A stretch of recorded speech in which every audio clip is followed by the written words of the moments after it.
Welcome back. This video will cover the section of Romans, that's chapter 3, verses 9 through 20, that kind of draws to conclusion the discussion in Romans of God's wrath. It'll switch and kind of an answer to this in the next chapter or so, and that will kind of wind up the first big part of Romans. So before we get going, you should take a chance to read it, actually, and I would backtrack two sections to get the whole discussion to back to 217 and read through chapter 3 verse 20. So 217 through 320. Take a break to do that. You can hit pause and welcome back. Okay, so we're going to look at in this section is the sort of conclusion that Paul has in the book of Romans of the universality of sin, that sin doesn't skip over anyone, and therefore God's wrath doesn't skip over anyone. So in the first verse it says, "What then, are Jews better off?" Remember, that was what he was kind of addressing in the last section. He looked at the advantage of the Jews, but he said, "No, not at all, for we've already charged that all, both Jews and Gentiles, are under sin," which is sort of the conclusion of the whole last section. All are under sin, or both are under sin, which for him, those are synonyms. All equals both. Jews and Gentiles includes the whole world. So it doesn't skip over anybody and the consequences of it. And then he's going to kind of drop a bit of a scripture bomb, primarily from the Psalms. I'll read through these. I'm going to squint a bunch to read the footnotes on these. Any good translation will probably have little footnotes to tell you where these verses are from. But these are all sort of throwbacks to the Old Testament, which always kind of be aware of. The Bible's a whole. Paul's showing how it's a whole. He's trying to show he's not doing a new thing. That he is doing what scriptures always testify to.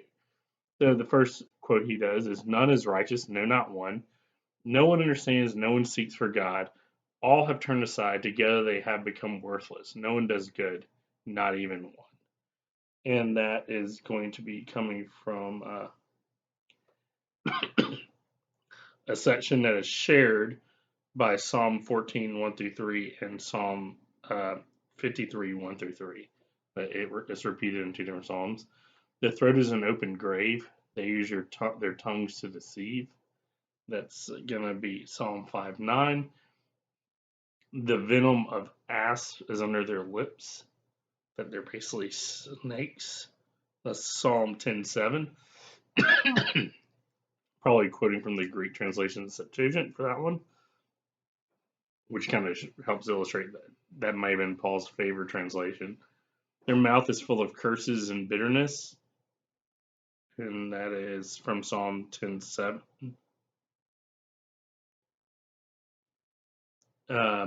"Their feet are swift to shed blood, and their paths are ruin and misery, and the way of peace they have not known." And that is both Proverbs 1:16, 3:15 through 17, and Isaiah 59, 7 and 8. Kind of all carry that idea. "And there is no fear of God before their eyes." And that's Psalm 36, 1. I apologize if I misread any of those squinting. But what he's saying here is every single human being is kind of ruled by this sin in the heart, this rebellion of making idols for ourselves, worshiping the creation, or our own desires over the Creator, making our own desires our own idol. And in that case, this is not a thing that skips over anybody, Jew or Gentile. Now we know that whatever the law says, it speaks to those who are under the law, so that every mouth may be stopped and the whole world may be held accountable to God. And here we're going to start seeing a theology what Paul means the law is for. The law is great because it was to the Jews, and it's a good thing, but it ends up stopping every mouth. And counter with the instructions of the Old Testament stops every mouth. That you're like, but I'm okay, and you find out you're not. So, and it shows in the end, looking at the law, that the whole world is to be accountable. God, it illustrates the sort of neediness of us that we're all kind of in the same trap of our own worship. For the works of the God, for the by the works of the law, no human being will be justified in the sight. So he's saying the work of the law now can't justify it. He's going to explore this much more deeply in later chapters. But right now, it's not going to do it, since the law comes knowledge of sin. And so the law points to a knowledge of sin, but it doesn't justify. It doesn't make you right before God. It doesn't set the scales right. Whatever analogy you want to do, it falls short. And so he's going to look at, well, what sets things right instead in the next section. And so that's it on Paul discussing the universality of sin in this passage. And we'll take a look at what follows in the next section. Thank you for listening.